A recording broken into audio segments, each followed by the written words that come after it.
the weapon of forgetting is a must for every person who is going to be successful in life. Now, forgetting does not mean you just forget. No, forgetting has to be with a replacement. One of the classic example is forgetting must have to be replaced is when Joseph saw his brothers, he remembered them. He remembered what they had done. But instead of getting hurt and offended and revengeful, he replaced with something different what God had done. Just because they sent him to Egypt, God used him in Egypt to make him the governor of Egypt. Yes. If they had not sent him into Egypt, he wouldn't have been the governor of Egypt. Yes. So what they did was just foreigners. And what God did on that foreigners, what his brothers had done, he replaced it with God's goodness. And looking at God's goodness, revelation of God's goodness in his life, he had no problem looking at his brothers with forgiveness, because what he has achieved is much, much higher than all the negative thing done to him. You see? What do you think about that? How many of us consider the revelation that Jesus has for us concerning our future? Right. Right. So do I need somebody to give me some messages, a word of prophecy, or the written word of God is far more accurate than any prophecy? Written word of God is far more accurate than any prophecy. So am I going to consider that, or am I going to consider some man of God to come and give me some prophecy? Yeah, yeah. I'm going to consider the word to speak to me. The word and rely on the word and focus on the word and go after that word will surely bring forth the manifestation. Yes. Yes. Praise the Lord.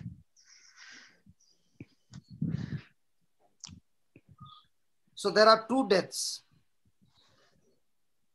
Hello? Yeah, listening. For everybody, there is two deaths. Now let's see, where did Florida die? Florida, are you ready for yes, two Papa. deaths? Okay. There is a mistake that Judas did. Okay. And he kept considering his mistake because he loved Jesus. And he could not take it anymore. So he went and committed suicide. So he died the death of suicide. That was Judas. Now, another man named Saul. He killed so many Christians. He made blunders after blunders. And he encountered Jesus. Now, which one did Saul die? Sorry? Which one did? Saul died.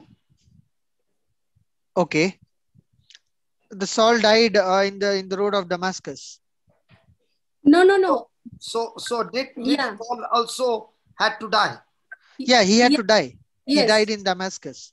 So he died in Damascus to his old life. His old life, yes. And that is why he got born again in Paul. As Paul, yes. Now, Judas also would have had that chance to die as Judas and be born again as a mighty apostle. Yes. Like the way Peter had it on the when Jesus told him, "Do you love me? Then serve my flock." Serve my flock. So my question is, in today's world, which death are people willing to die? See, God has got amazing plan, amazing purpose. You made a blunder. Correct? Your expectations that God has for you is extremely high. And he is excited when you are believing in his expectations. Okay? But when the mistake takes place, which death are you dying? Judas went and killed his body. whereas Paul and Peter and all of them killed their carnal mindset. Yes. Yes. Judas's carnal mindset led him to put his body to death, whereas the Spirit of God led Peter and Paul and all of them put to death their carnal mindset. So in both, there is a suicide. But in Judas, there is a suicide of the body, whereas Paul and Peter willingly, deliberately are putting to death their carnal old mindset. Amen. So death is guaranteed. When you come to Jesus, death is 100% guaranteed. Yes. So which death do you want to put into? Carnal And mind. it is only when you begin to put to death the carnal mind, now the value of that uncommon expectation, that uncommon dream is now birthed inside of you, which is actually going to bring blessings to those around you. Yes. See, this birth is not about your own blessings. This birth is all about you becoming like Jesus to bring blessing to others. Yes.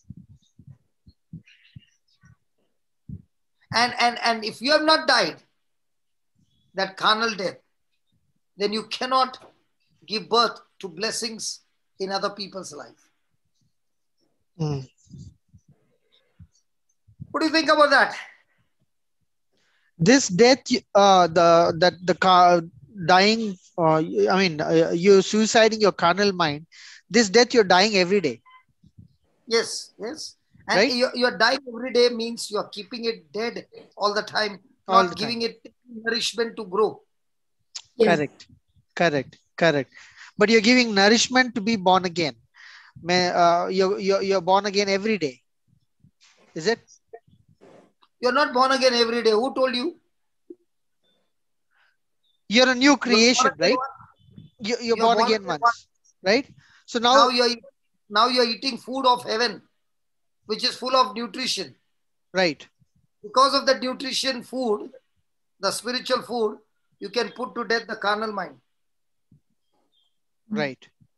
If you don't eat the nutrition food, forget about any time putting to death the carnal mind. It's not possible.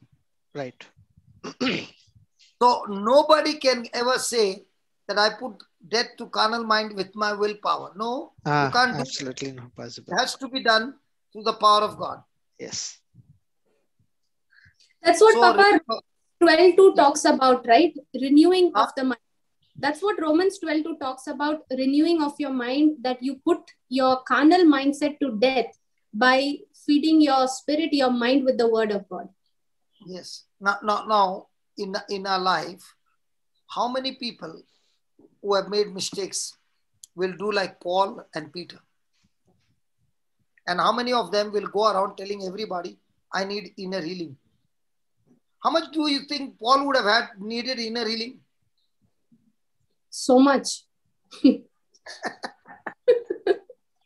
you see Paul going into inner healing, or next moment preaching that Christ is the savior of the world? Yes. Because the guilt would have kept him in such a bondage.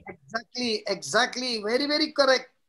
So remember, your family, your friends, your close people will often focus on your weaknesses. They will not focus on your uncommon dream. They will not focus on your great expectation, the pregnancy that you are within you. No. They will focus on your weaknesses. And when they focus on your weaknesses and you also become preoccupied with what they told you, that you are busy now trying to correct your flaws. Yes. Correct? Now, did Paul do that? No. He went about marketing what revelation he received. That's all. He went around giving his testimony how he met Jesus on Damascus. He went around telling everybody his conversion. So he kept on speaking about Jesus because of the scriptures that he knew.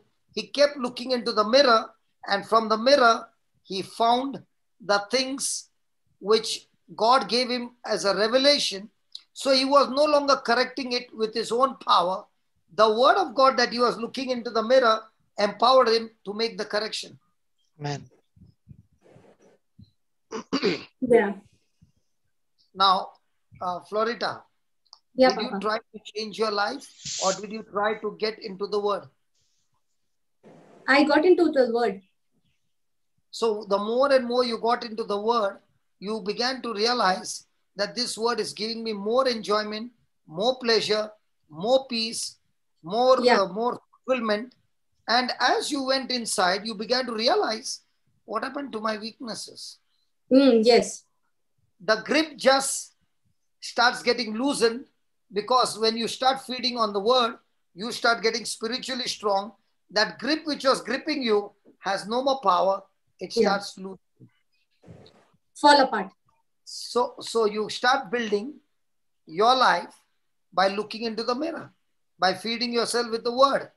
So the more and more you're building your life, now your life, which was once upon a time surrounded with weaknesses, those weaknesses are just falling apart. So the devil will always try to beat you in a game where he wants you to remember the past. Remember, your yesterday is not in your future. Saul's yesterday was not in Paul. Simon's yesterday was not in Peter. Yes. The yesterday has been nailed on the cross, and the penalty has been paid in full. You don't need inner healing. You need to believe what the promise of God is saying and step out in faith and start moving. That movement of yours is your deliverance, is your healing, is your breakthrough. Amen. Are you following? Yes.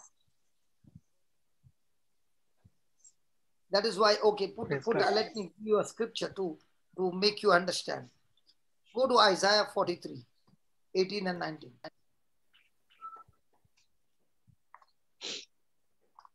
Are you all enjoying the class? Very much. Oh, totally. It is a total breakthrough. And now you begin to realize, praise God, all these years I've been telling everybody, pray for me, I need inner healing. You don't need inner healing, you need inner believing. You don't need. You just need believing. Because if you believe, you will doubt your yesterday. You will believe the promise, so you're building up your future in the present. But doubting your yesterday. Past. So you're feeding your present, which is creating your future, and starving your past. So when you starve the negative things, what will happen? It will die by itself. So you're strengthening yourself every day with the promises of God, with relationship with God, and you're growing it every day. Amen? Amen. Amen. Okay, read that, 18 and 19. Remember you not the former things, neither consider the things of old. Amen. Now, why is God saying, do not remember the former things, neither consider the things of old? Because God has no intention at all that your past should ever appear again in your life. Yes. God never wants Peter to deny Jesus again the next time. God never wants Paul to go after the Christians and persecute the church again. Praise God. Yes. So what is God's intention? that your past should never surface into your present or into your future ever. And that is why he says, don't even remember it. Don't even recall it. Shift delete it in such a way that you forget it permanently. Right. So, Right. it is God's word saying, first, forget those things which are behind you and reach forth unto those things which are before you. So before you is the promise of God. Behind you are your mistakes and disobedience. So what is the Lord saying? Don't remember it. Focus on the promises. Don't remember Focus on the the past. promises that is going to build your future. Then what is he saying in 19? Behold, I will do a new thing. Now it shall spring forth. Shall you not know it? I will even make a way in the wilderness and rivers in the desert. So what is God saying? If you let go of your past, instantly I will start doing something new in your life. So when does a person get healed? When he forgets his past. Does he do it deliberately? Yes. No. He has to deliberately forget his past. Right. The word of God. So now your mind is free from the past. Now your life is free from the past. Now you find your conversation also is free from your past.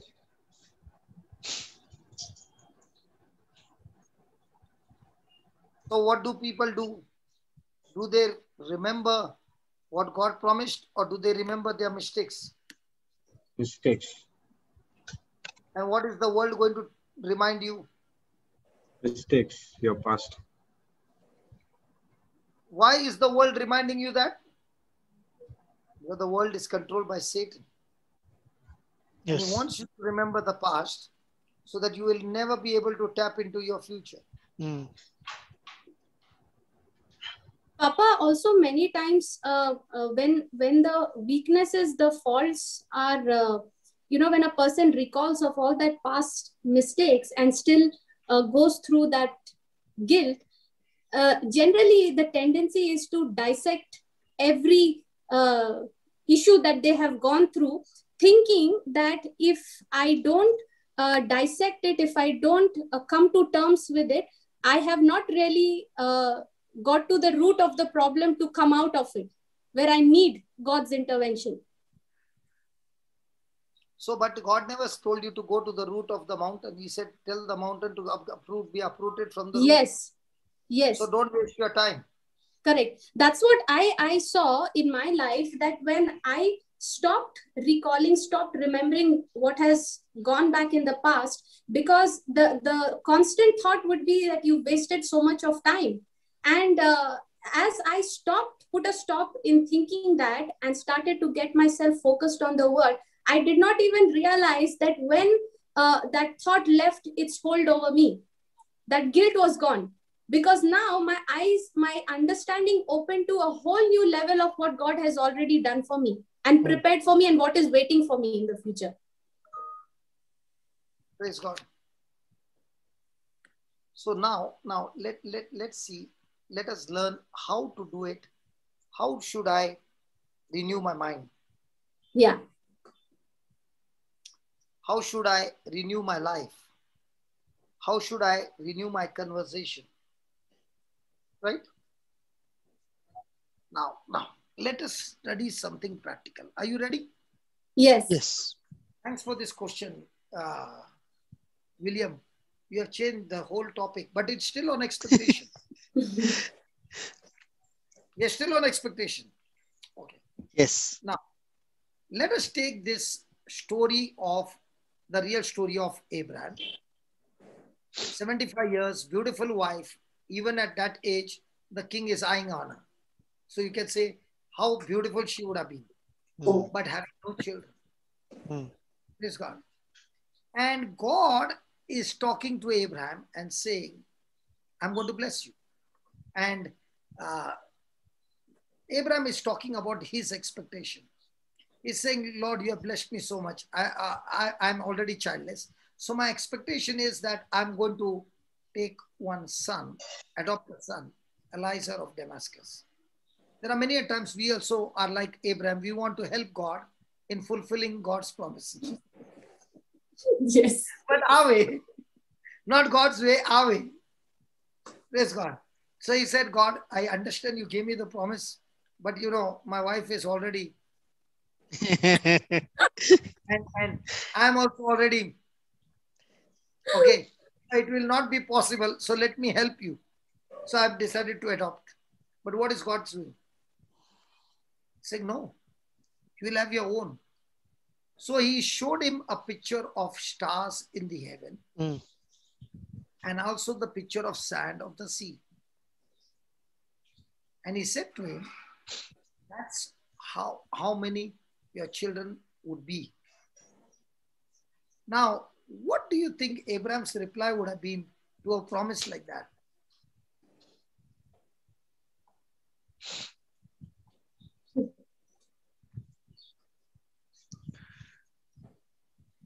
Abraham would have said to God, when I was young, I did not get. What makes you think now I can get? And you know what God is saying? I'll change your name also. I'll put your name as Abraham, father of many nations. Means you are going to be the most uncommon father on this earth. That at 100 you started your production line. Praise God.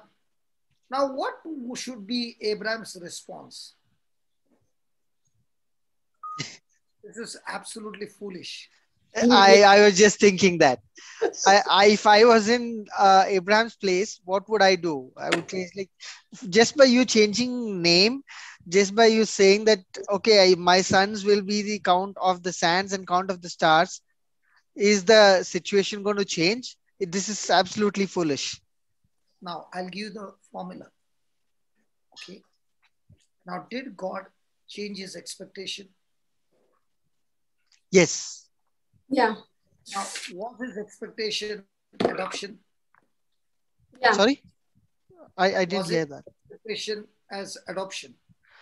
Yes. Now, did God remove that expectation of adoption and tell him it will be your own? Yes. Now, did Abraham had to think about what God said every day? Yes. Did he have to talk to himself first of what God said? Yes. Now what he's talking to himself, does he need to tell others what God said about him? Yes. So he had to think, he had to talk to himself, and then he had to tell others. Right. That's how pregnancy takes place. Hallelujah. Again. He had to think, looking at the stars, the promises. When he's not at night counting the stars, at that time he's talking to himself what he's thinking. And when the talking is going on, he has to tell others also what God has told him and what he's expecting of that promise. And he has to go and tell everybody. Is it easy? No. Two things could be easy, but the last thing could not be. Because when I was saying that I'm going to have a center, I'm going to do this, and I'm going to do this, and I'm going to do this. In those days, it looked like I'm telling a fairy tale. Yeah. Now, because I spoke to others, the others also who believed in that dream got together with me, and they came with their resources. I came with my resources, and each one was specialist in their resources, and they all came together and built the house of God. Amen. Now, that house of God was not built on donation or asking people for money. That house of God was built on the principle of expectation.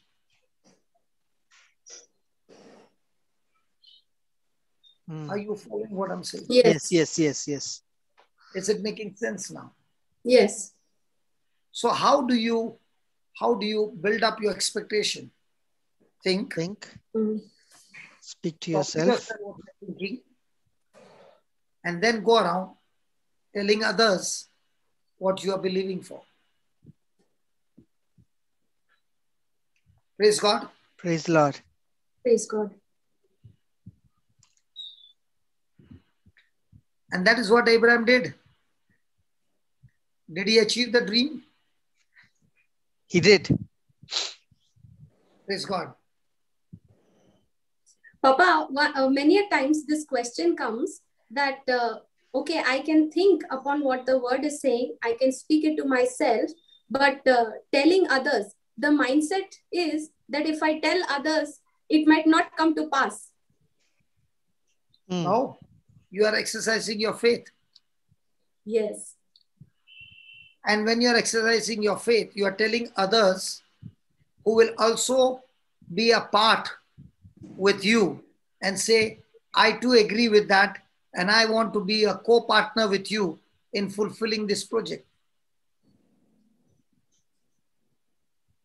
Now, did I go in search of people from where I will get? I did not know one person. But every person who came with his resources cheerful to build the house of God.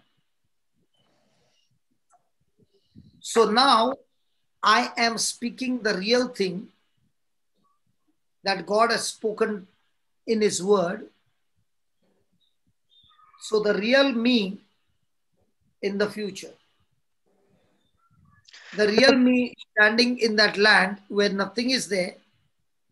And I'm saying, this is the place where I'm going to be preaching, and there'll be thousands of people sitting here and listening to the word of God.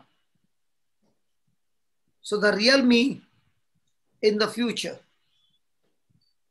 So when I'm building up my real me in the future, I must stop feeding myself of the pictures of disappointments and failures.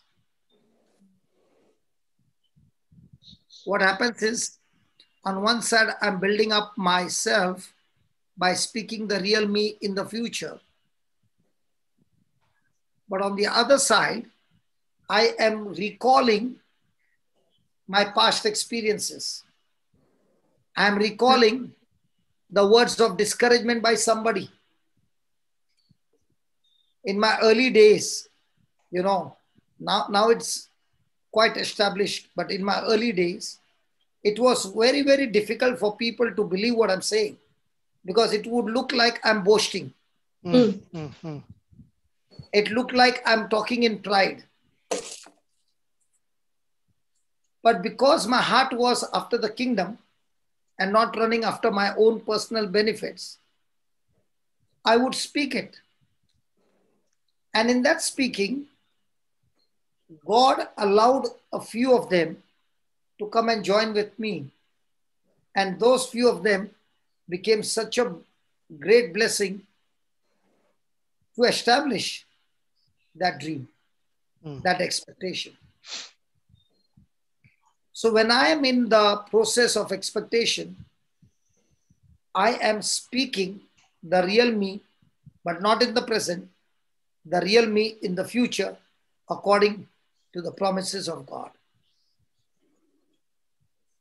Yeah.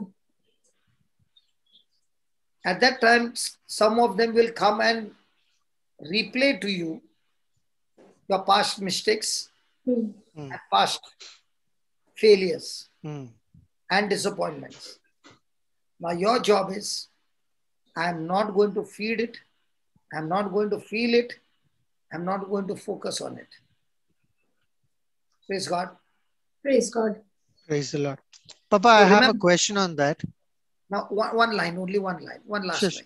sure. So remember, my future cannot begin until I start feeding myself with that uncommon expectation which I found in the promise of God.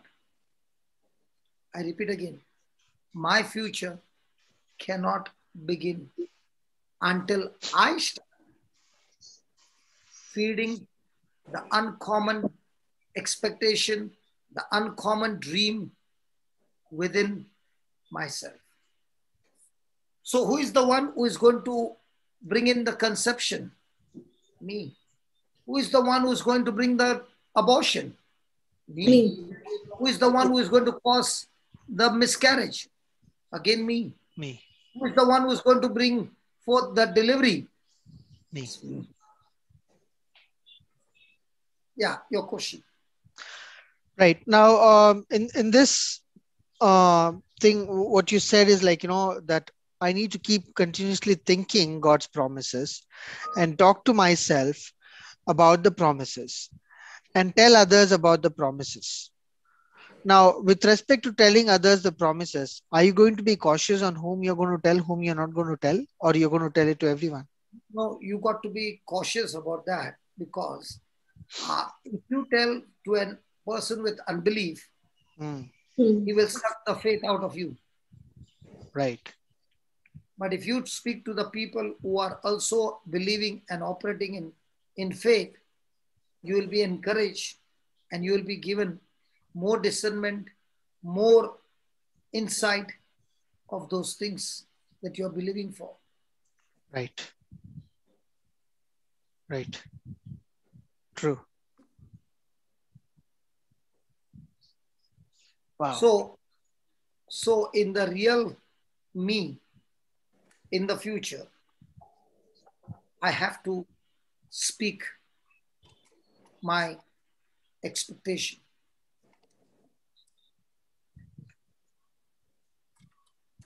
Because I'm the only one who gets it into conception. I'm the only one who gets it into destruction. Look at Mother Mary. When the angel Gabriel spoke to her, did she agree? Yeah. She did not agree in the beginning, because she said, how is it possible? How is it possible? Because I do not know any man. She knows one thing, that only when I have a physical relationship with man, only when I get the sperm of a man, that it can be fertilized and the baby, the pregnancy can begin. But without the sperm, the egg is unfertilized.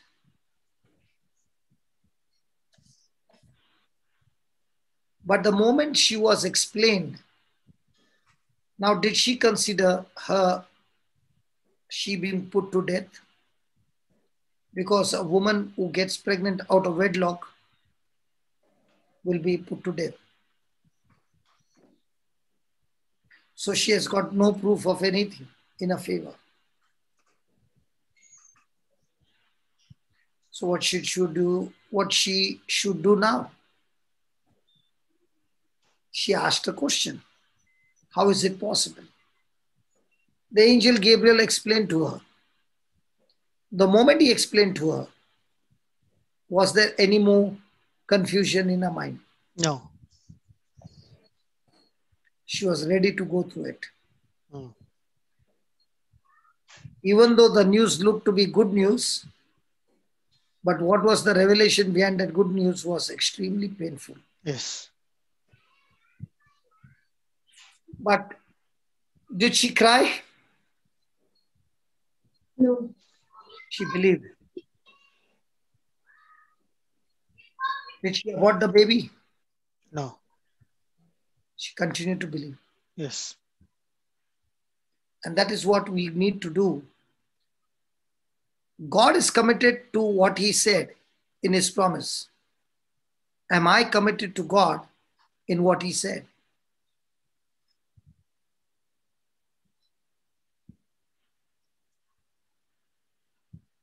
Open to Luke chapter 22, 31 to 32. I will be back. Just continue. Sure.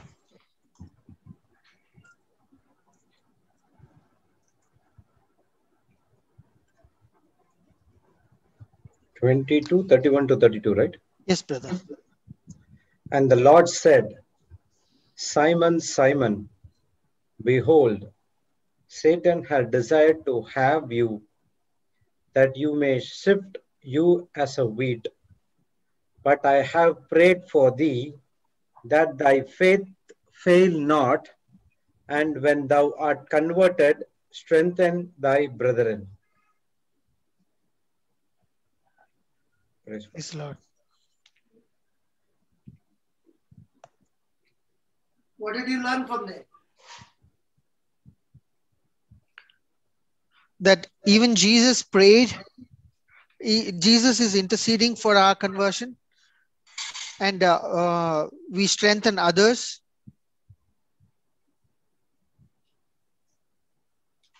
The Lord said, Simon, Simon.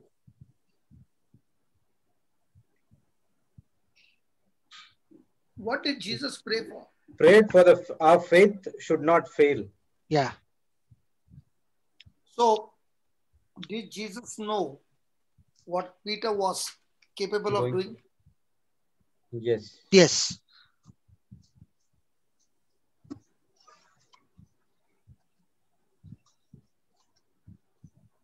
So, did Jesus want it to come to pass?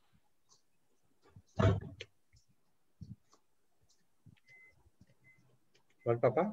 Can't hear. Did he want Simon's purpose or assignment to be fulfilled? Yes. Yes. So if Jesus prayed for him,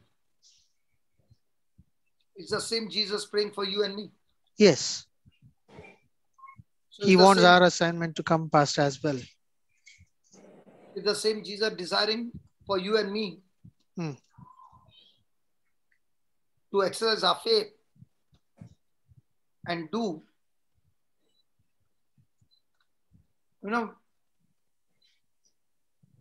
let me put it this way. Does Jesus want us to operate by faith? Yes. Yes. In that faith, what is he expecting? Believe. Our conversion? Yes. Yes.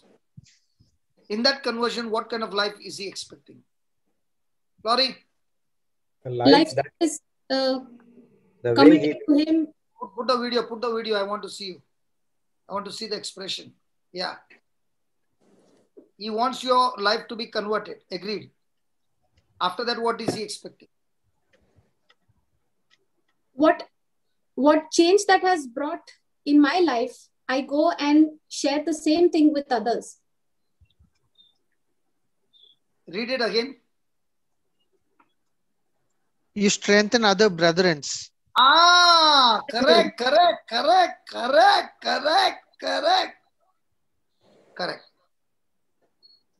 Correct. Now, this is what Jesus is committing himself, that he will pray. He has prayed for Simon, and this is what he is expecting of Simon. Correct? Now, what was Simon's expectation when Jesus died? His expectation was to go fishing. Go back to his business. So was Jesus' prayer working? No. No. So has Jesus given everybody the freedom? Yes. Yeah. So when Jesus said to Peter, feed my lamb, just Peter say, what about my family, Lord? See, Yes. My wife and children are there. But my mother-in-law also is staying with me, no? And if I don't take care of her, Problem. I did not say anything. Jude, you have got...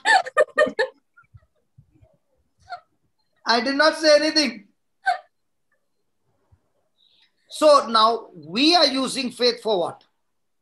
To strengthen our brother or... Ourselves. Ourselves. So what is our... So what is our expectations?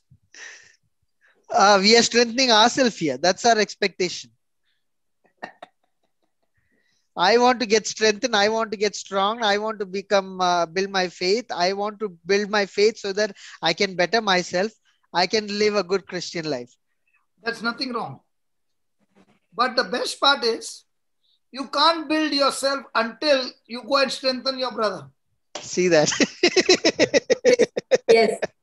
I can give you guarantee. Now Flory is also doing full most of the time. Jude is in full time. Jocelyn is in full time, and everybody. If I tell them, you're not going to minister to anybody, you go and sit home and study. You'll never grow. You will never grow. The more you start strengthening others, your growth begins to go at a high speed. Praise God. Isn't that right? Sorry. Absolutely. So how many Christians have misinterpreted that to grow strong, I have to be in a closet and stay there in a closet and I'll grow strong. Whereas you can see in the life of Peter, Paul, and the early church, the moment they received the Holy Spirit, they only began to share Jesus, how Jesus has played a role in their own life. Yeah. Yes. Yes. Wow. That was amazing. So now, I can see that, William. Yes, Papa. Your head is going like this. From morning it was not going. Now it is going like this. Means when it is going like this, all the adjustments are going on. All that was going wrong as going. Correct. I was so much wrong.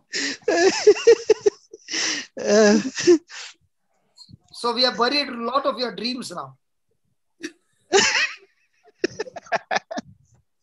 There's an abortion taking place right now. Yes. Praise God. A new birth is also taking place, Papa. No. Because of the new birth, because of the new conception, the old has already flushed out. Yes. Amen. Yeah. Praise God. So when does William become strong? When I start strengthening others with what Can you the Lord has strengthen done. others first without making a picture of strengthening others? You No. cannot. You cannot. So the picture is very important. Yeah. Yes. See, please understand the system. The picture is very important. So Right. now the internal picture has begun to change. Now, can a weak man become strong? Whose Absolutely. internal picture has changed? Now, why I am enjoying with these two people, Jude, Jocelyn, Florita and all, they were all weak people, not at all smart. Smart people, they have got their own picture. Weak people, they don't have any picture. They have picture of the past. So what was my job? Oh, Malme, I don't know, not now, when we were small, no? The new movies would come. Yeah. They would stick the poster on the wall. Yeah. Yeah. हाँ? बाद में उसका competitor आता था. He used to tear that picture and put his own on the same wall. Correct. So I am that person who is searching for weak people because their pictures are hopeless. Remove that picture and put a new picture for them and tell them, now think about it day and night, talk about it day and night, and slowly they are stepping out in faith. And now when they turn back and they see, my God, what picture he had told me at that time, has come to pass. Why is it come to pass? Because there's a system. Yeah. Why I'm telling everybody, you must go and start your own Bible class. Even if you know, I'm not telling you start a Bible class that you are a scholar. At least you can now tell me some woman whose husbands might be a widow. She's a widow. She's not much educated. But can she do babysitting and take care of the little babies and teach them A for apple, B for ball? Yes. Yeah. I'm not telling you to start a university, no. Start a balwadi, no. Yes. By the time you are teaching the balwadi students, you are progressing to still standard 5th. Correct. By the time you began to train them, you started going up to the standard 10. Now what happened? You started your school with balwadi, you reached up till 10.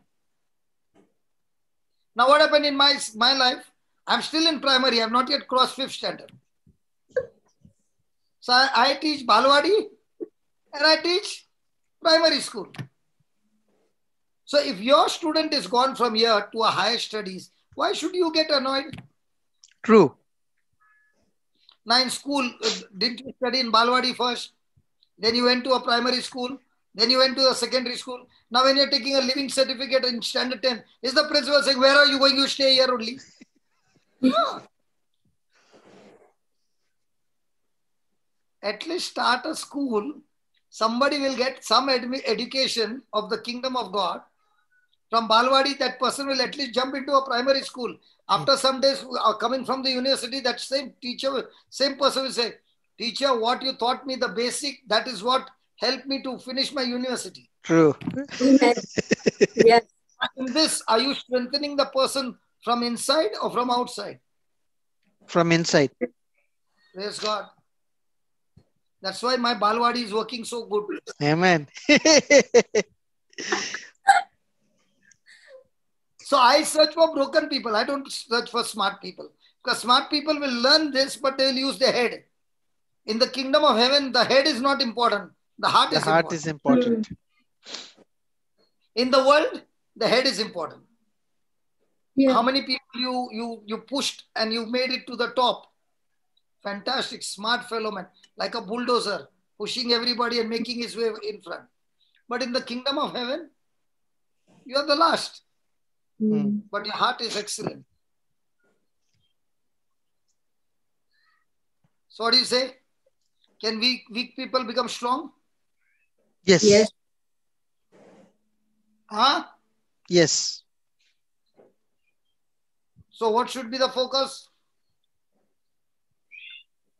Picture according to the word of God. The focus should be, I am going to school, but before I go home, I will search somebody and teach that somebody something that I learned. Even if it means to have one student. No problem. Yes. Even if you get one student, no, you are the best teacher. Yes. Because by the time you get one student, no, and you are committed, God will only bring admission to your school.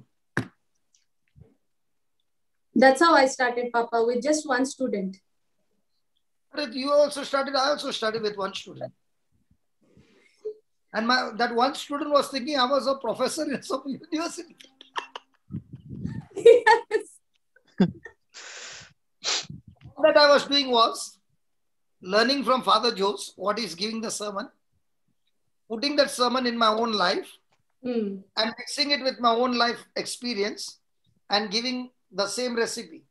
Yeah. It was Chinese in South and Chinese in Bombay.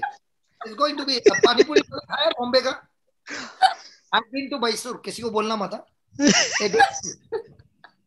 I went to Mysore and Sneha took me to eat Pani Puri. And she gave me Pani Puri and she said, brother, eat this Pani Puri. Nice, nice. And I ate that Pani Puri. And then she said, how it is? I said, good. These children came to Bombay. So I took them to Bombay ka Pani Puri. And when they ate, they said, Oh, this is the real Pani Puri. What we were eating with. So like that it is. By the time you start teaching, you will begin to know the real stuff because it will come from heaven. Yes. Praise God. Praise God.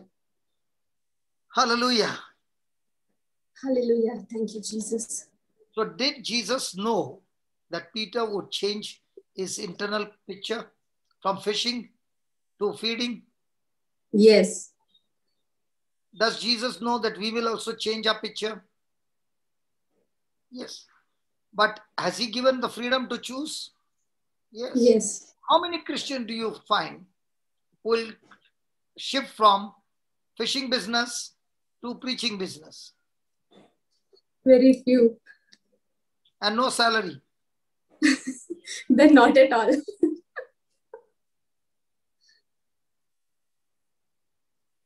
The reason is, not at all is, because they have not understood that when you are serving and seeking the kingdom and his righteousness, everything in your life will be added unto you. Yes. I see in my own life. Jude has begun to see now. And now when he has seen a little touch, he is already bubbling like a big flower. You guys see his teeth from year to year. Jude, where are you? Just see him, huh? Jude, look. Kitna daat dikha raha dekh.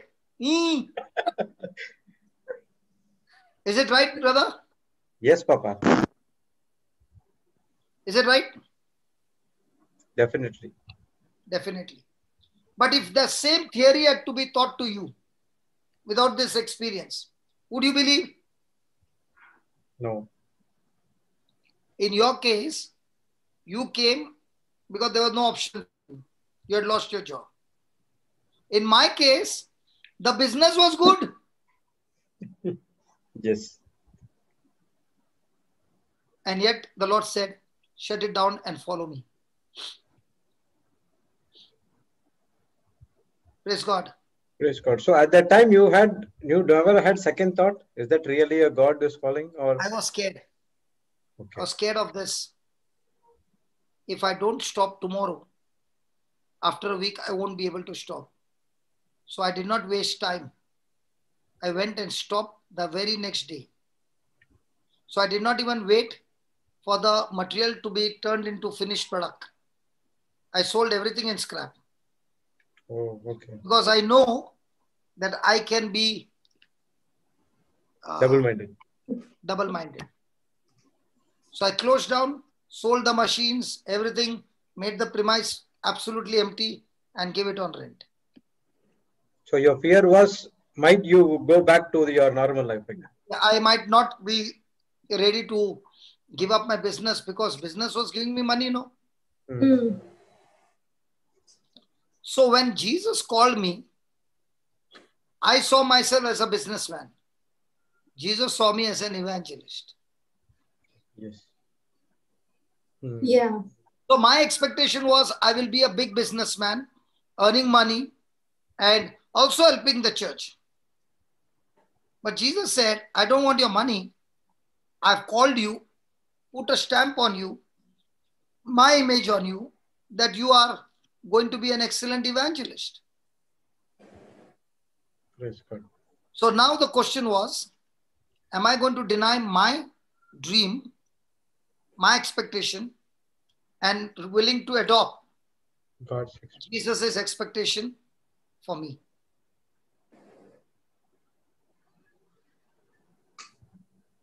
What do you think now? Praise God. Yes. Laurie, what are you thinking? But that was the response because many a times we like to keep our options open. When you are 100% depending on the Lord, Yeah. I'm not saying it's going to be easy. Yeah. There's going to be struggle. But you will discover the real call when you go through this adventure. That's where you will begin to really trust God. Now, if I use reasoning and logic, Yeah. somebody will say, you have been a fool Hmm. to do that. Because business also was flourishing and the Lord's ministry work also was flourishing. So now the question was to decide which one to give up. And what the Lord showed me on that day was the kind of life I was living, how He saved me, then the life, how I had nothing, how He intervened, how He brought business in my life, how He began to flourish me again, and He took care of everything. So having done so much, now you still doubt me? And I said, no, I don't doubt you. I'm willing to come. And that willing to come was also with this condition that I will serve you free. Amen. Praise God. My service for you will always be free.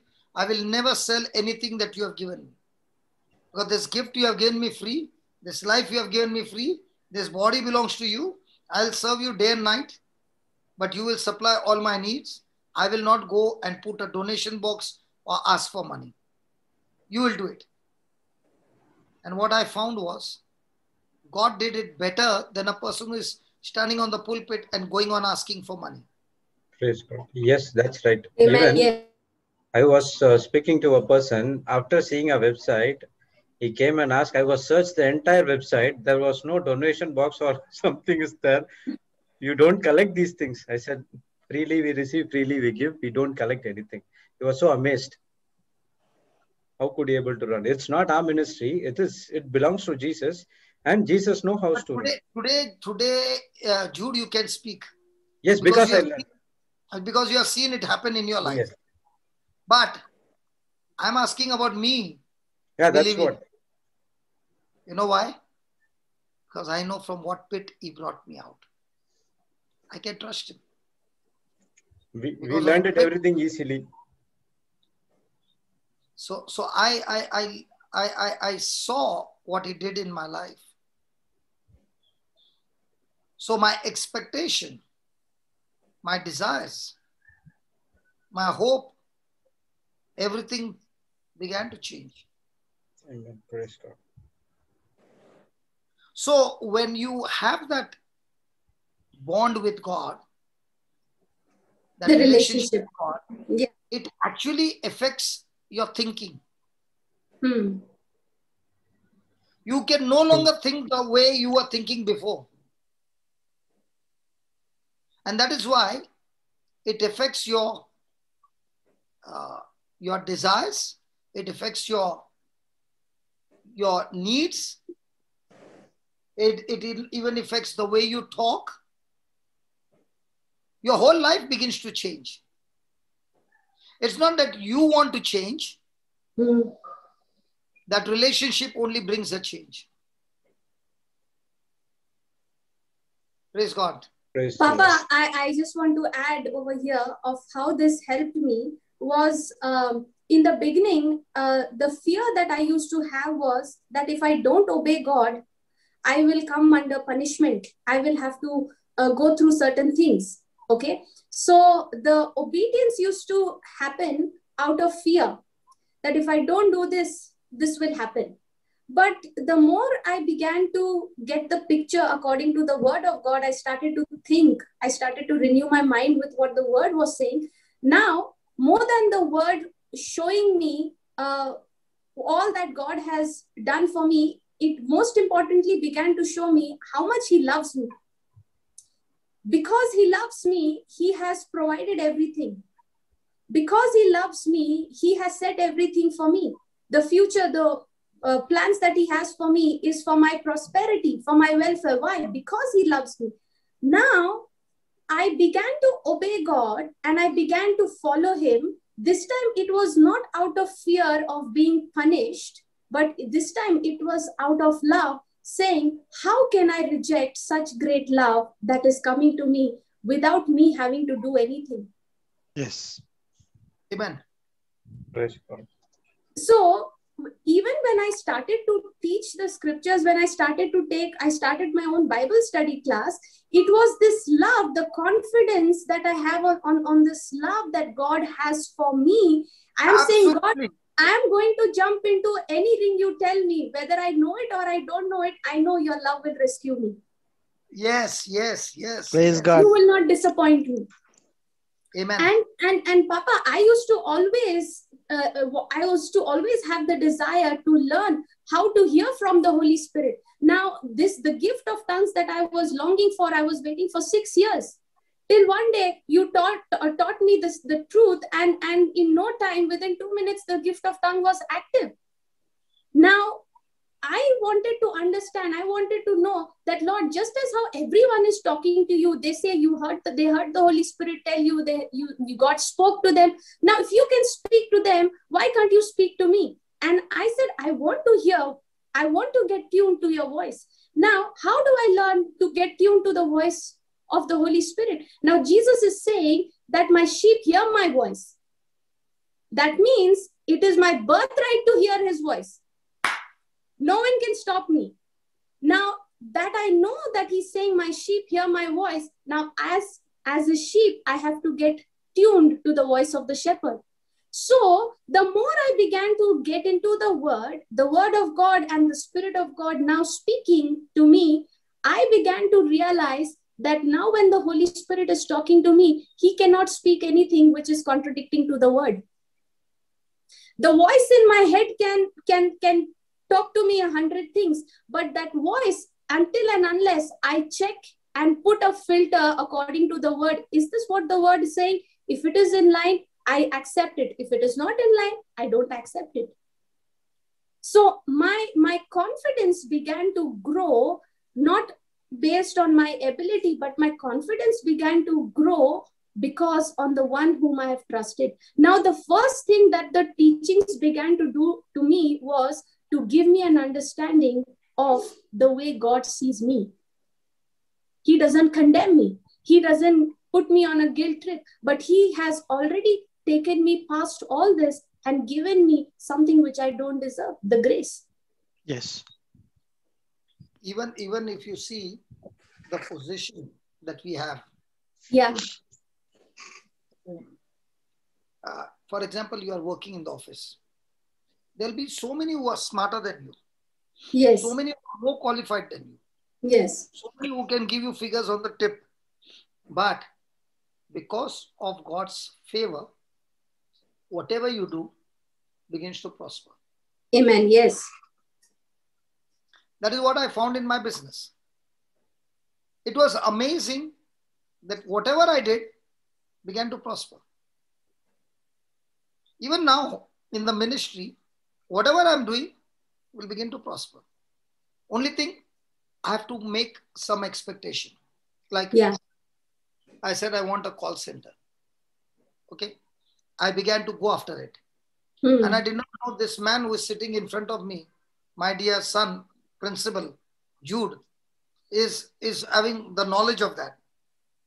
So I would go after him like a bull going after him. Okay. And I would be going on asking him, come on, do this, do this, do this, do this. And you know, people who work with me, they cannot sleep even at night. That is how I am. So, but one thing is that we are not here on salary. We are here because of the kingdom of God. So we began to go after it. In no time, God set it up for us. And now the call center is working so beautifully. Praise God. So many guys. And the best part is this call center also works free. Amen. Praise God. Amen. Nobody is going to have any transaction of money. What I found is people who get attracted on JCILM will definitely get attracted in such a way that money doesn't become a criteria in any of their services. Yes. Yes. Everybody wants to work now for no love offering, no envelope, Nothing. Yes. Because now the spirit of mammon is nowhere close by. Everything is, I am doing it because God gave me everything freely.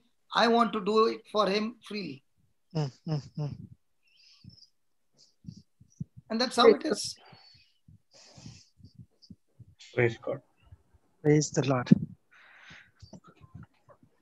So, when you are going to speak your faith, when you are going to speak your confidence, okay, many a times people will say, he comes in and he's boasting and he's going. It's not your boasting, it is your confidence on what you're speaking, and you can also show the manifestation of God's glory. But the person who is not in the same wavelength, who is doubting, they feel inferior to what you're saying. But a person who is believing, he's getting excited and he's saying, can you tell me something more? Because I want to learn something more. What you're saying, I'm believing, man. Give me more tips, man. I want to learn more. But a person who's doubting, he feels inferior and he comes to put an obstruction in what you're doing. Yeah. So, there are times when you're speaking, your hope, your expectation, your uncommon dream of your life, Remember, when you're doing this work, you should always expect someone to become an adversary or a doubter coming against you. Why? Because the devil will never allow you to go on a smooth highway. He will have to bring somebody. And that opposition is your training ground to prepare yourself before the flight can take off to the next destination. Yes. So now your adversary that has come is actually come to do the checklist before the takeoff. Yes, correct. So when you use the checklist every day, okay, that fellow after some time backs off and now you're on the runway and you find yourself in the next level of God's destination. Amen. Amen. Praise God. So right from the beginning, I've seen so many doubters and adversaries coming against me, but that did not stop me. Neither did I waste my time and energy in discussing and arguing and wasting my energy and my resources, but ignored and kept focusing on what my expectation, my dream, that uncommon dream that I am going for, I want to see it manifest in my life. Amen. So remember, if a person neglects that expectation or neglects that dream that is growing within you, it will eventually wither out and die.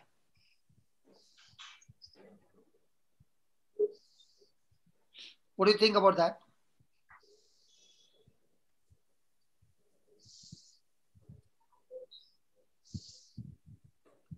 Hello, what do you think about that?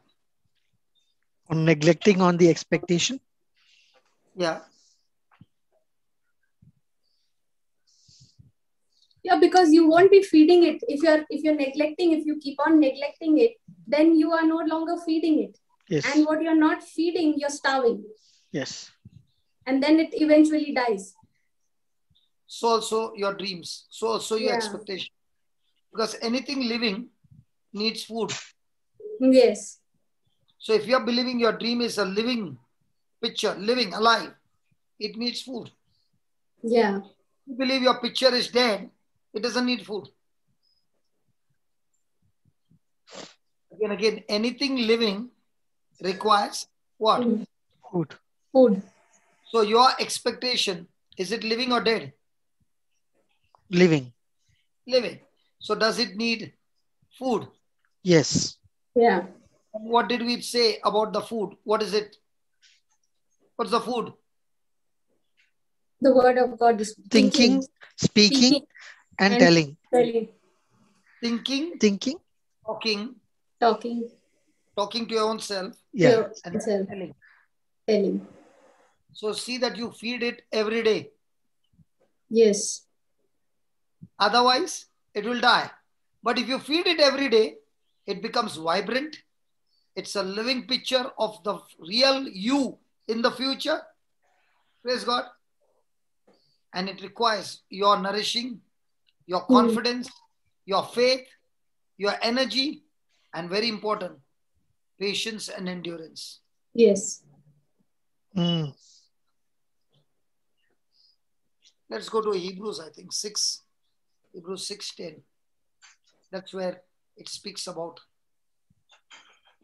faith and patience, twin brothers.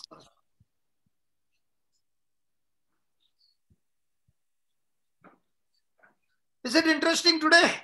Yes, Papa. So are we all going to get pregnant? Yes. Praise God. Hebrews 6:10. Yeah.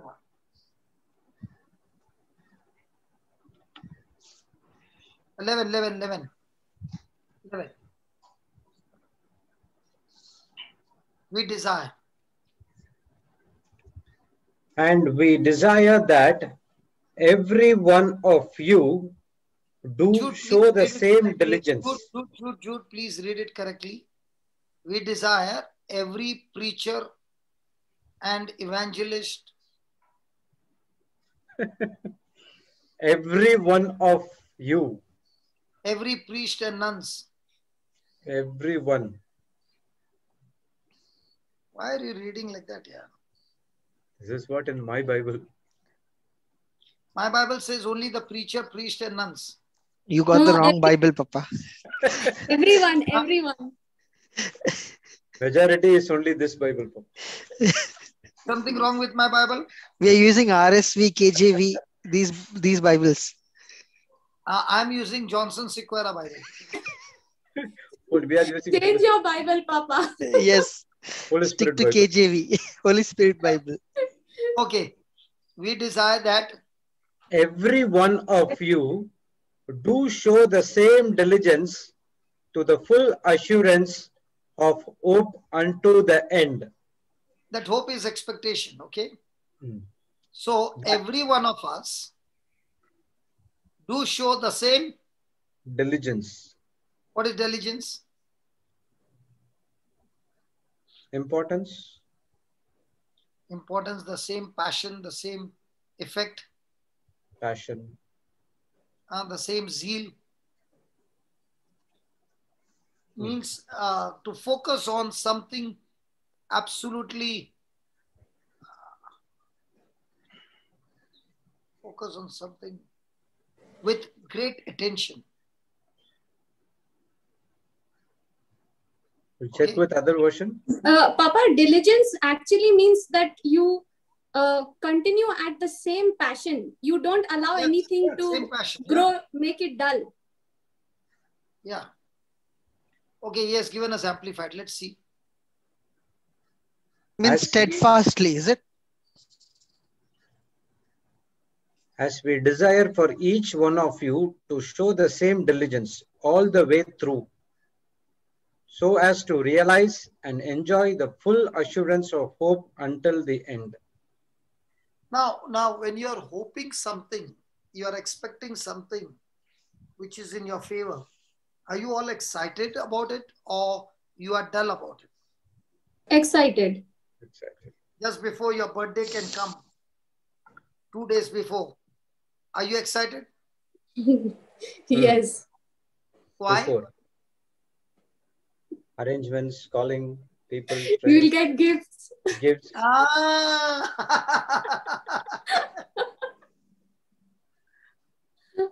The gifts. It is exciting. Praise God. So also, a person who has got expectations, dreams, he is all the time excited. Why? Because he knows it is surely going to manifest. So show the same diligence to the full assurance of hope unto the end. Now, is it possible that when you went for the retreat and you got a word of God speak to you, you were excited, praise the Lord, you went and told everybody, this is the message for me, and even the priest called out your name. So you're all excited. Now, how long is that excitement? After the retreat, you came back home. Only till the After retreat. that, what happened? It goes down.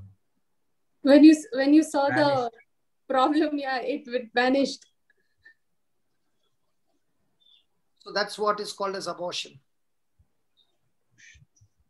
Yeah. Because whenever there is the full assurance of hope, there is excitement.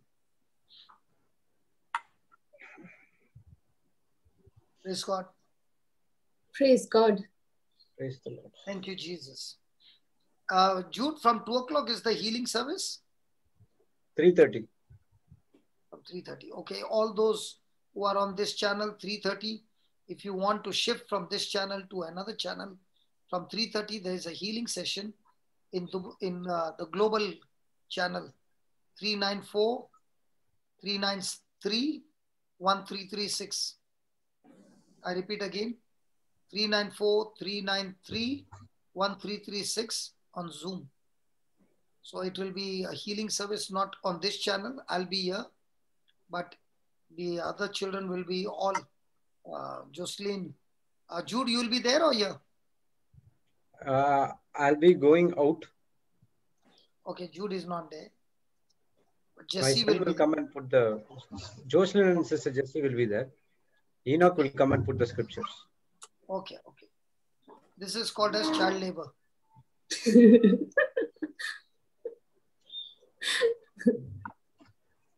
My son will go and put the scriptures, and father is going out.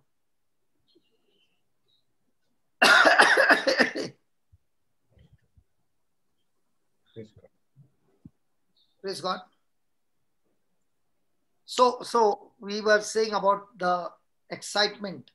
Then, That you be not slothful, but followers of them who through faith and patience inherit the promises. so the promises are supposed to be inherited or earned. Inherited. So you should not be what slothful. Slothful is lazy, Lazy. spiritually lazy. But you must be followers of them. Followers means you must be imitators of those whose names are written in the Bible. Imitate such people. Because through such people you can see how they have inherited the promises. You also can do the same.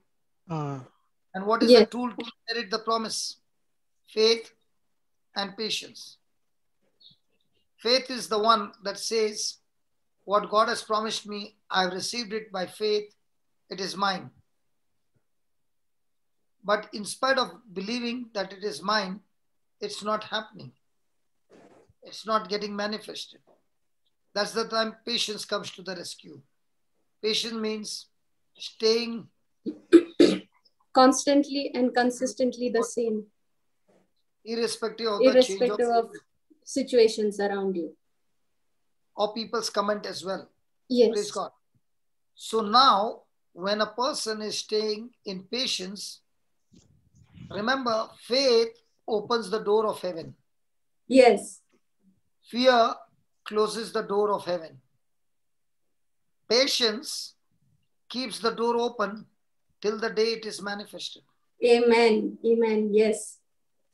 So faith will open the door. Patience will keep the door open until it is manifested. Hallelujah. So that's why these two, they go together. And with these two, you are able to inherit the promises of God. Praise God. Praise God. Praise the Lord. Just put the amplified version, Baba, 12th verse.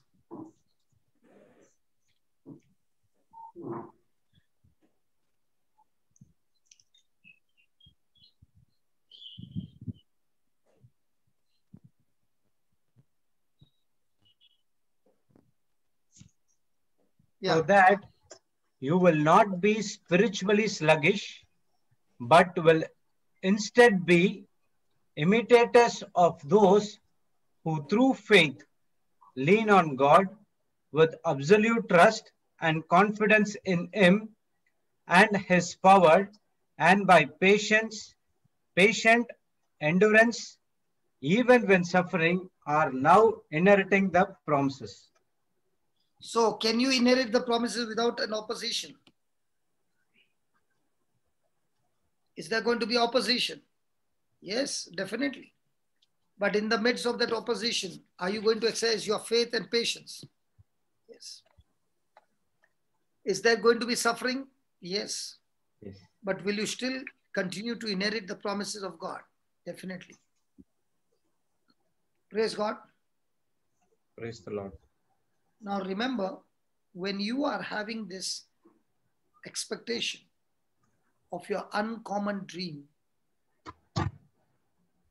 change will take place in your relationship.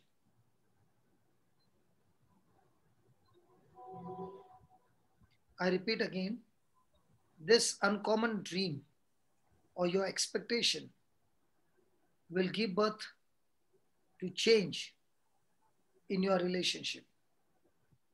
Means what? Those who admire the dream that you have will want to participate in the same dream and become involved in the same dream. But those who are operating in fear will withdraw and stay away from this dream. And therefore, relationships will always move and shift based on your passion, your zeal for your dream. So you might find some people who are there with you today will not there with you tomorrow. Because there will be some areas where they are not willing to agree with you. They will leave. So in this unexpected or this expectation, there will be shift in relationships. Those who admire will be with you. Those who don't admire this dream will reject you.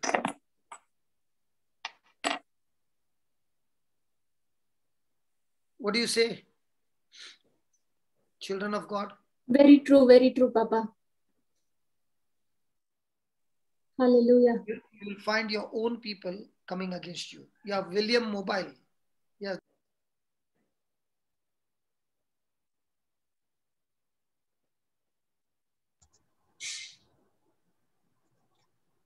Same William, I think. I think he logged in mobile. Brother, you're co-host now. Yeah, thank you. My laptop got turned off due to low battery.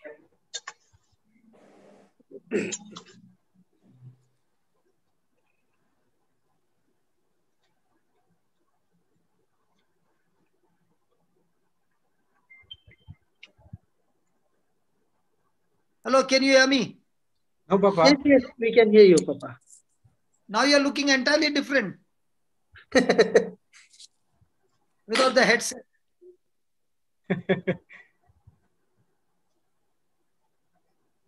So in all these battles of expectation and bringing the dreams to pass, you will have people who are willing to participate with you, and there will be people who will come against you. They were with you, but now they have withdrawn away from you, and your relationship will move and shift, and there will be changes taking place according to the passion that you have about your dream.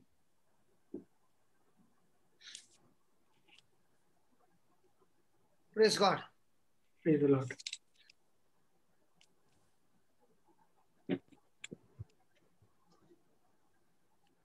So, What do you think about expectation?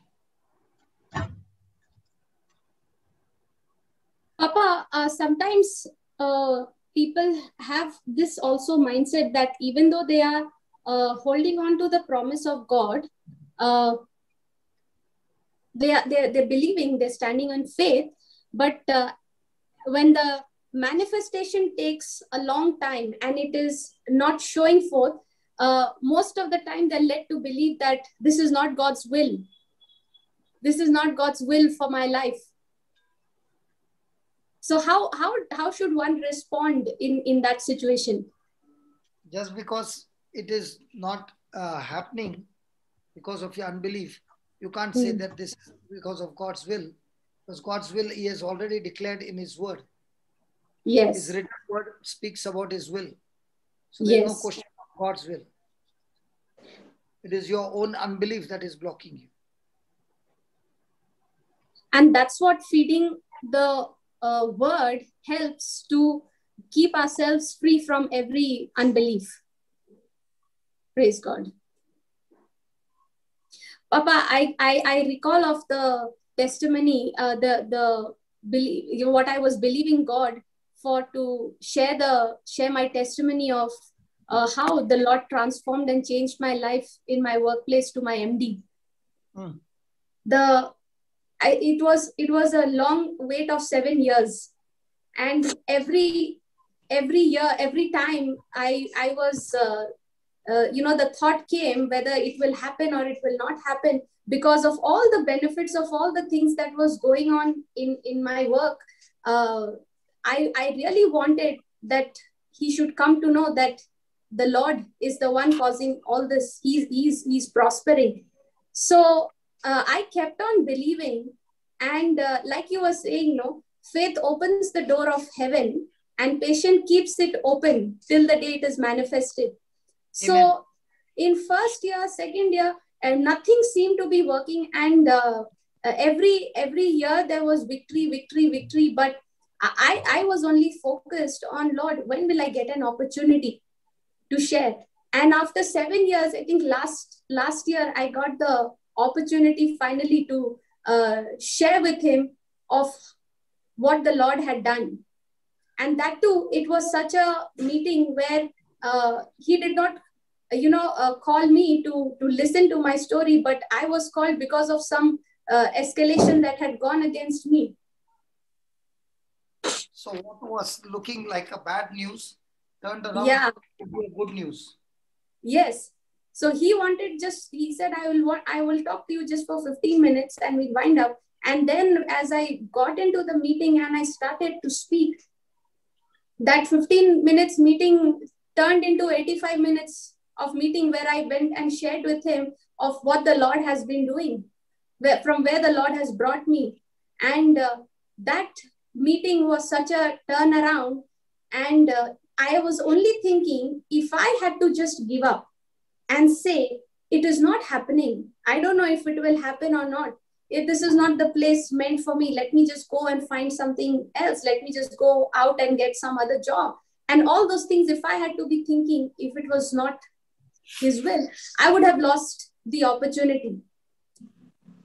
But keeping my mind focused on what God has promised, and at the same time getting busy, getting involved in solving others' problem, God got involved in my business. Yes. So absolutely. So many times we have this tendency, Papa, to run behind the dream, to chase the dream.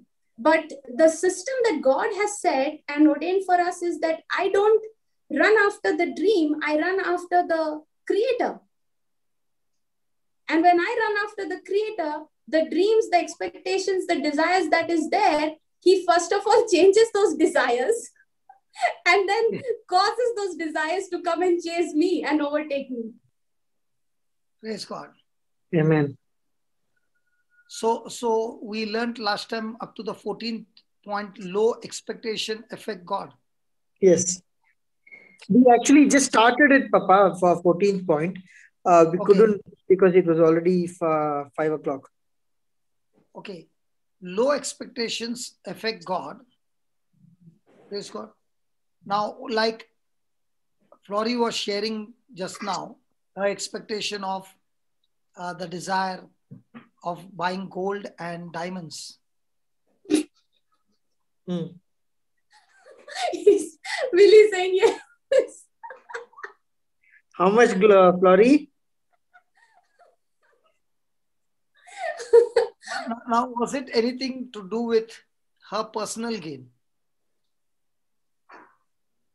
Buying The, gold?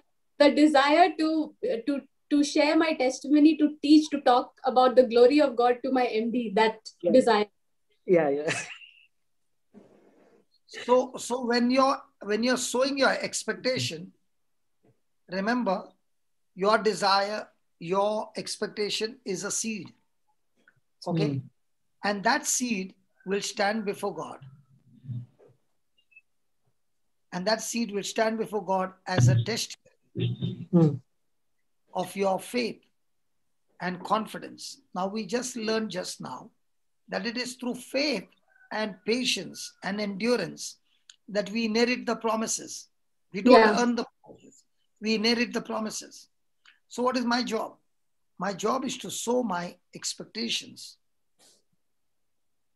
in a form of prayer. And we learned how to feed our spirit, think, talk, and tell. Hmm. Praise God. Praise the Lord. So when you are sowing according to the promises of God, you are also expecting God to respond in your favor. Praise God. That God gets excited when a person believes, and that's why the Bible says it is impossible to please God without faith. So God is more interested in people who are living by faith and not by sight, who are living by His word with no physical evidence in their favor, but yet they are living, yet they are expecting, yet they are believing that it shall come to pass. So He wants us to sow our expectation, our desires, believing that God will surely respond to my seed with every act of confidence that I put in Him. Hmm.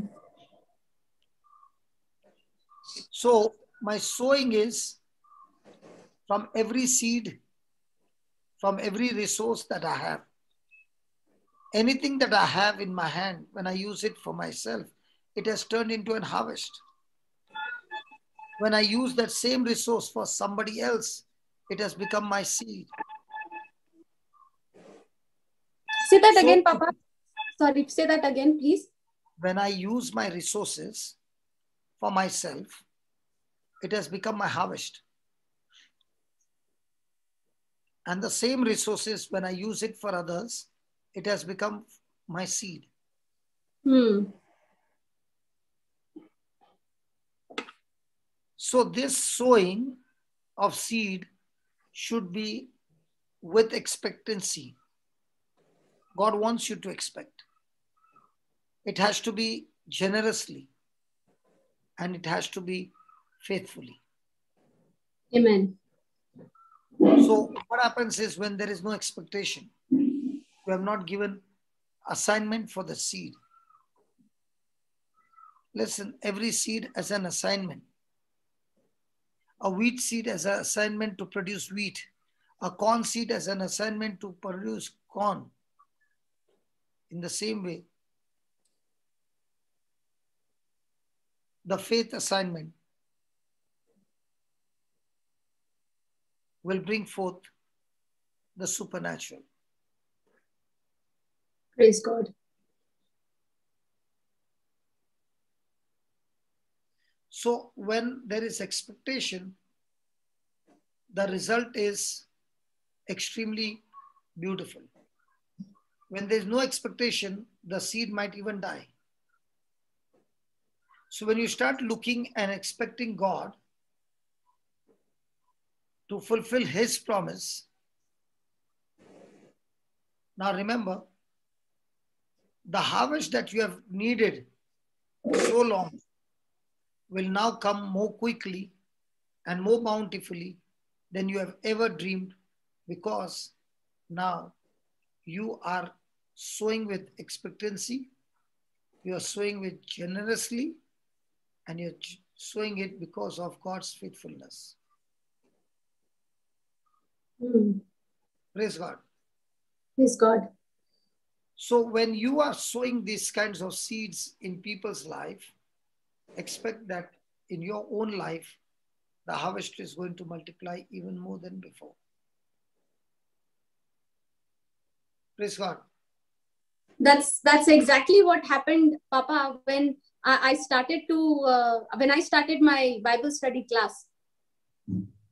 Yeah, What I was growing in the knowledge was, it increased at a very high speed when I started to teach others.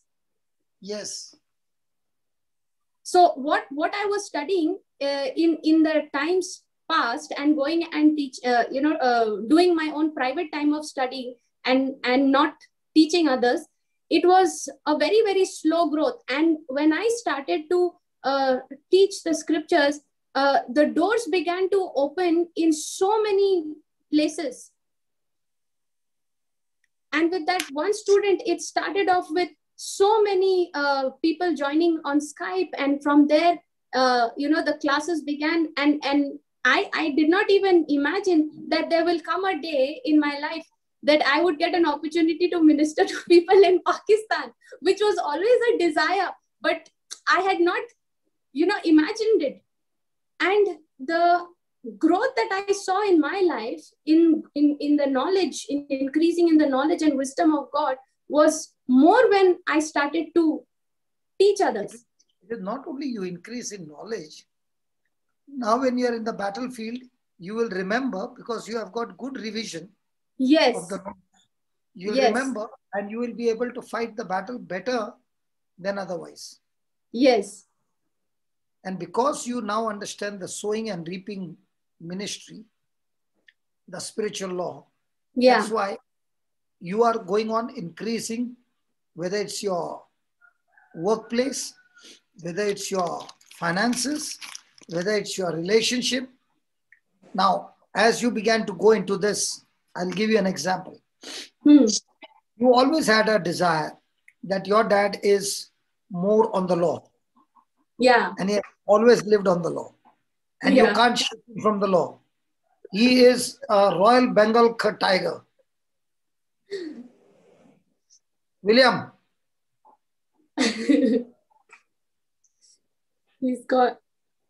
He's on mute.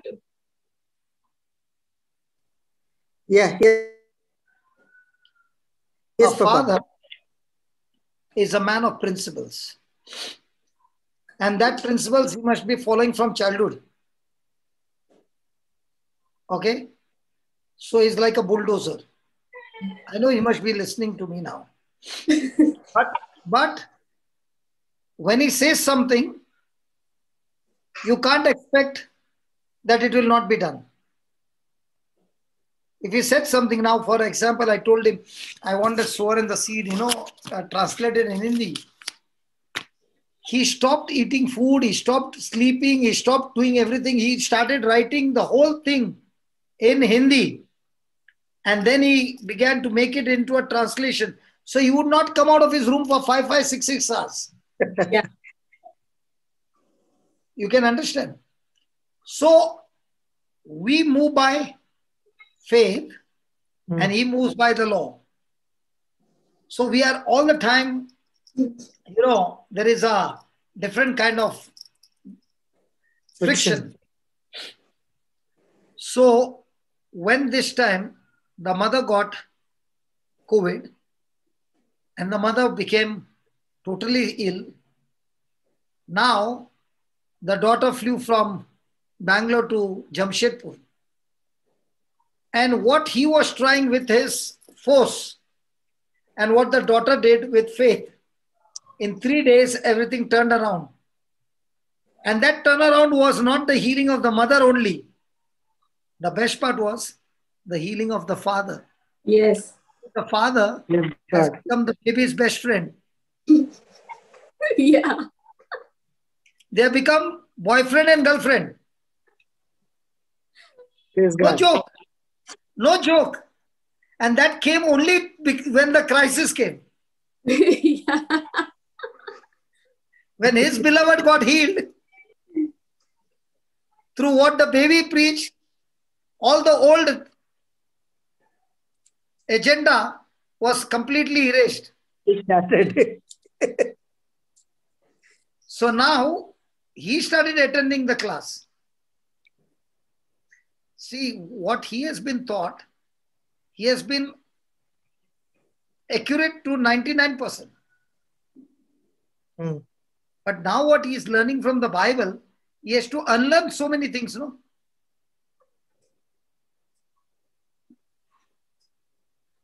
And a person who has been living right according to the book, now to unlearn and live by faith. See, he's a systematic person. Even the food, no, I know. When we are having a retreat, the whole village will be given food. That caterer fellow, he will see to it that everything is there. Okay, that's good.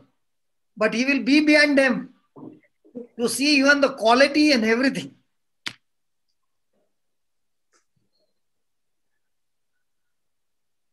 That's a good thing, right, Papa? I'm not saying, but the way he carries the burden, man. At that time, he is fuming. You can't go anywhere close to him. See, there is something There'll be called fireworks otherwise. there is something like he's doing a good work, but he's carrying the burden so much that the whole church is on his head. Hmm. The attitude by which he's working is not right. But results are, the scorings are very high. But at the same time, who's getting burnt out? Everybody in the family. But now, after understanding how he can tap into grace and do it by faith, now he has hit the jackpot. Praise God. Sister Jocelyn, Jocelyn has something. Yeah, no, Papa, when you said attitude, the attitude of to help others and attitude to serve God is right. But the attitude of doing it with my own effort, the attitude of What I'm doing saying, that Yeah, is yeah. exactly what I'm saying. Yeah, So what he would see, we were like without tension, no? We are going to the other places and all. So yes. sometimes we used to think these two, that this fellow also is irresponsible. My girl also is gone with him, is also become irresponsible. Yeah, Because when you operate by faith, yes, it it's looks like, stressless. huh? It looks like stressless. No, you're not doing anything. You're so cool. What happened to your video? I'm having lunch, Papa. I'm down. Okay, you are having lunch. Okay. Yeah. We won't see what you are eating lunch. So why are millions and millions of Christians not experiencing this increase, even though the expectation is there? Because there is a system called principle of seed, time, harvest. And then nobody has taught them the seed, time, harvest. They go about with their own labor. And then they are expecting a harvest to be supernatural with all that pressure. Praise God. But now, William, the results that you can see are mind-blowing. Now he is also shifted onto grace and faith.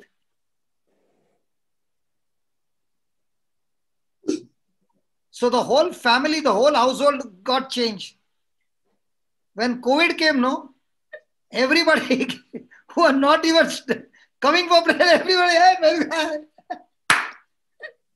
And it was good way of waking up people. And it was, Papa, when I went home, I did not stop my classes. The classes were going on. 2 days I took to get the internet in place. And once the internet was ready, I was preaching in the house. Everybody now they can't escape. Now no one can avoid the word because I'm sitting right in the middle of the house and I'm teaching and they are hearing. Okay, and everybody's sitting and listening. And now, Papa, my house was sealed. We were not allowed to go out anywhere. And if there would be if anybody gives a complaint, then the police would come. So in the beginning, my dad was so strongly saying, huh? Yeah, strongly saying, yeah. Yeah, you're strongly saying that we will admit her in the hospital. And I said, nothing doing. She's not going to the hospital. She's staying in the house. Just wait. I'm reaching there. And I reached there. He kept telling, he got so many other people to call me and convince, no, we'll take her to the hospital. I said, no, she's not stepping out of the house. She's not going to the hospital. She's going to stay there. I'm coming and we will start the treatment. And my treatment was what? The word. I set up the speakers in her room. Now she's staying alone in the room, isolated. Everyone else is in the other room. I got the speaker set, connected her to the teaching, how to kill the virus, God's medicine to kill the virus, that teaching. And I told her, listen, you want to take those medicines and go through all those side effects and all those problems, or you want to take the medicine of God's word? God's word has no side effects. Okay. And she said, I'm going to listen to the word. She got hooked onto the word and she began to listen. What she was suffering from 3 weeks, the cough, which was there for 3 weeks, it got wiped out within 6 hours on the same day I landed. By what? By making her understand this is the grace of God available for you. All you need to do is tap into this grace by responding in faith. And my dad began to see with his own eyes why I was so stubborn in telling, I am not sending her to the hospital. I am going to come and I'm going to show you. Because now, all these years, I've been waiting for an opportunity. When will that nut break? And now here is a crisis. Now, when the crisis came, Papa, if I had to not be in the word, I would have got crushed. Yes. Because looking at her condition, Papa, tears were coming down from my eyes. And I said, if I allow these tears to take over me, then I'm no longer in faith. Believing in Christ. I'm not believing. And the moment the tears, it was just welling up in my eyes. And I said, no, you're not going to drop down. Because the word says that she is made whole. She's not only healed, she is made whole. Now this time, along with the body getting healed, her mind, her soul, her whole being is getting restored to the truth. And so now my conclusion is, how come you are thinking this way and your dad, who has been in the church all his life, he spends more time in the church than staying at home. Yeah. Okay. But how come he doesn't have that confidence that you have? What is the reason? Papa, it is because it has been taught that, Correct. So the conclusion is, if a person is not responding, it is not because he is a foolish man, but because he has not been taught. Yeah. When he will be taught, he can be learned. Yeah. So your mother also, even though she is coming for the retreat all this time, the pressure was not there. Correct. Yes. Listen, William, as long as the pressure is not there, no, then it is only hallelujah, hallelujah, hallelujah, hallelujah. All that is there. When the pressure comes, that hallelujah, hallelujah. So now it is not a divided attention. It is a focused attention. Yeah. And in this, she has to learn. If she doesn't learn, the wicket is gone. And 6 hours, I don't think so, she would have ever sat down for a class for 6 hours, your mother. True, yeah. Maximum 1 hour she will sit. 6 Yes. hours? No way. No way. No chance. When she walks into the school shakes. She's another terror in the school. But Yes. now, what has happened? When death comes knocking at the door, now there's only one option. Either you learn and get yourself taught the right way, or be ready for a disaster. And that is what is happening in everybody's expectation.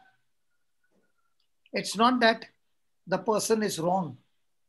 The person was not taught the right thing, and that is why he's behaving that way. Praise God. So are teachers necessary? Yes, very much. Yes. Are Praise teachers God. necessary? Yes, Hey, yes, really? yes. Are teachers necessary? Yes. Ah, Yes, yes. because without the teachers, it cannot be taught. So the teachers are necessary. Praise God. Praise the Lord. Hallelujah. Hallelujah. Because supposing we were not taught A for apple, B for ball, would we ever be able to have the ability to read the book? No. No. So a teacher came to your life who gave what she had and began to teach us. But you had to submit to those teachers when they were teaching you. You had to learn the alphabets. You had to learn the poetries or whatever they call. And day, hour by hour, day by day, even though it was boring, but you had to learn. It was agitating, it was frustrating, but yet you had to learn it. Learn it. In the same way, when a person is saying, I am willing to learn the word of God, that learning is where you are learning for the real you in the future that God has planned and purposed in your life. Amen. Amen.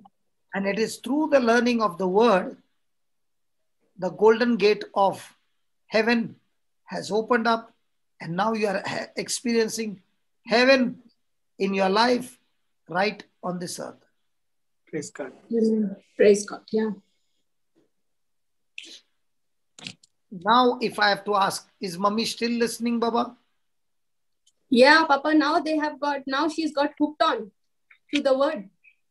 Because the mindset was that after COVID, there will be weakness.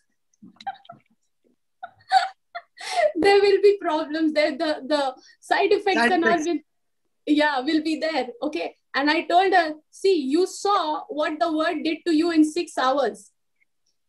Without the medicine. Now she had been taking medicines and all of that.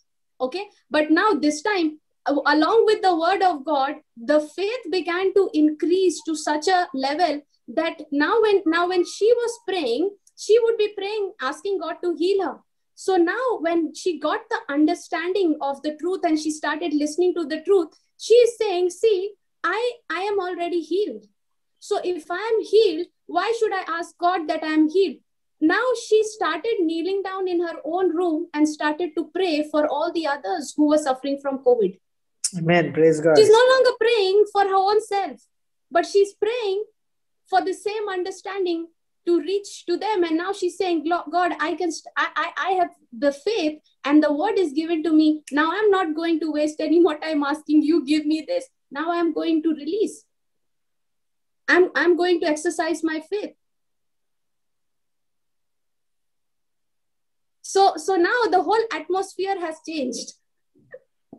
Even my daddy, he will be listening to the teaching, the Hindi session on YouTube. I will be preaching in the room and he will be listening on YouTube.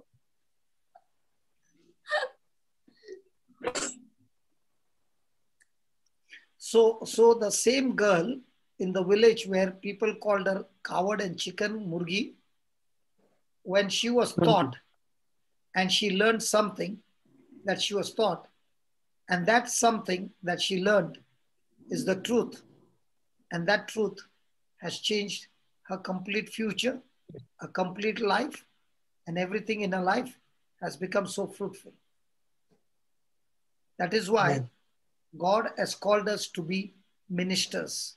Yeah. He wants us to be mentors. He wants us to be spiritual parents. For what does He call us? To be mentors and teachers and pastors and evangelists and apostles. For what? So that we can impart the right knowledge. Right. And getting in that right knowledge is what gets the expectation into manifestation. Yeah. So just because somebody has been failing and going into failure in life and having no success in life, does that mean that person is foolish? No, no, no, no. It's only meaning that this person was not taught the right thing. But if that right thing can be taught to that person, he also can not only come out, but he also can be another teacher of the word and be a powerful evangelist, the kingdom of heaven. Mm. Praise God. Praise the Lord. That's why Praise God. Ephesians 4, 11, 12 says.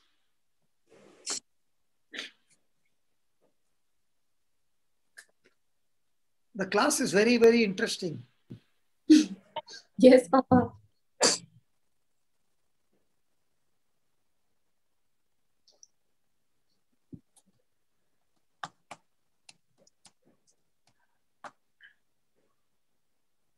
Yeah, read verse number 11.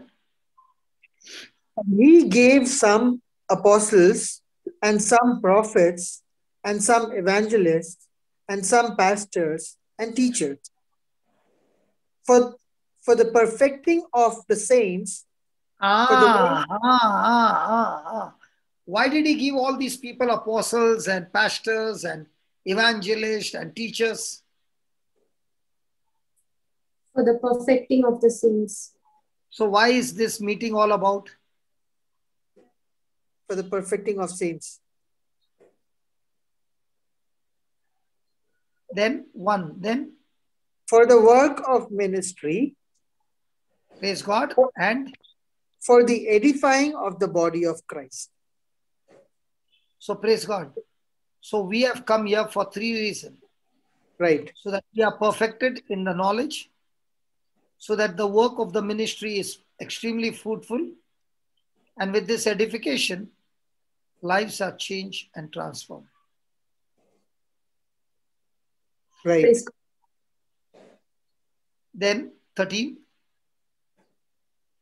Till we all come in the unity of the faith and of the knowledge of the Son of God, unto a perfect man, unto the measure of statutory of the fullness of Christ. Okay, verse 14. Statutory of the fullness of Christ. Then 14. That he henceforth be no more children. Sorry, that we henceforth be no more children, tossed to and fro, and carried about with every wind of doctrine, by the sleight of men and cunning craftiness, whereby they lie in waiting to deceive. So my friend, hold on.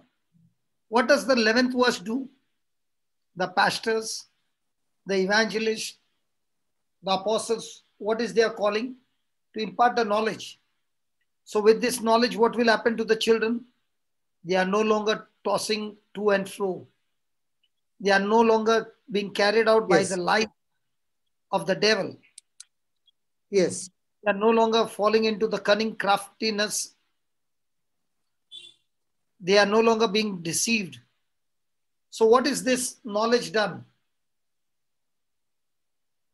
This knowledge has equipped the children of God with the force of heaven, that they are safe from the evil one.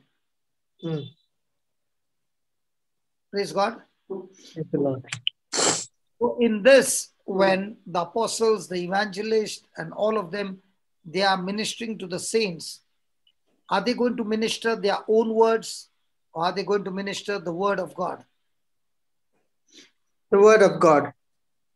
So if they are planting the word of God with understanding in the lives of these simple people, will this word sprout in their heart?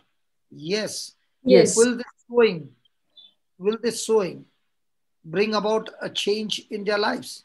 Yes. Yes. So will this planting of this seed in the soil bring forth the desired harvest?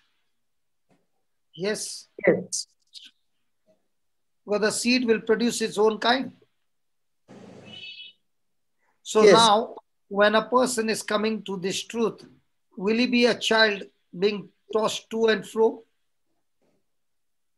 Yes. No. No, because now No. the confusion is gone. Now the Yes. truth has set the children free. Yes. Praise God. Yes, God. Thank you, Jesus. Thank you, Jesus. Hallelujah.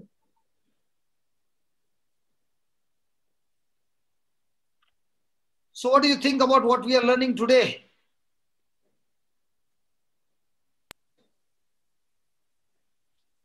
Very, very important. Is it helping us? Yes. So where can we make our future beautiful now? Yes. I had asked Florita if she can come for half an hour. My expectation was half an hour. My expectation was not that she will sit the whole day. Are you not at work, Flori? I am Papa's side. I'm doing office work. Okay. So it doesn't require your attention full time? No, I am coordinating it, Papa. Okay. You are still doing it, right? I'm still doing it, yes. Okay.